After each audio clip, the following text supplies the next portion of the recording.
ഇനി നമുക്ക് നല്ല അടിപൊളി നാരങ്ങച്ചാർ ഉണ്ടാക്കാം. അതിനായിട്ട് ഞാനിതാ 1.5 കിലോ നാരങ്ങ ചെറുതായി വേവിച്ചിട്ട് കട്ട് ചെയ്ത് വെച്ചിട്ടുണ്ട്. അതിലേക്ക് 3/4 കപ്പ് പഞ്ചസാര ഇട്ട് കൊടുക്കാം. പിന്നെ 1/2 കപ്പ് ഉപ്പ് ഇട്ട് കൊടുക്കാം.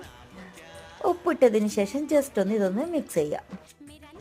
ഇനി അതിന് ശേഷം നമുക്ക് മെയിൻ ഇൻഗ്രീഡിയൻസ് ആയ മല്ലിയില 150 ഗ്രാം, പിന്നെ കുറച്ച് കറിവേപ്പില, പിന്നെ ഇഞ്ചി വെളുത്തുള്ളി കുറച്ച്, അതുപോലെ 15 പച്ചമുളക്. ഇതെല്ലാം നമുക്ക് മിക്സിയിലിട്ടിട്ട് ഒന്ന് അരക്കണം. അപ്പം ഞാനിത് ഒരു മിക്സിൻ്റെ ജാർ എടുത്തിട്ടുണ്ട്. അതിലേക്ക് നമുക്ക് എല്ലാം കൂടെ കുറേശ്ശനായിട്ട് നമുക്ക് മിക്സിൻ്റെ ജാറിലേക്ക് ഇട്ട് കൊടുക്കാം. മിക്സിൻ്റെ ജാറിലേക്ക് തന്നെ ഞാൻ ഇട്ട് കൊടുക്കുന്നുണ്ട്.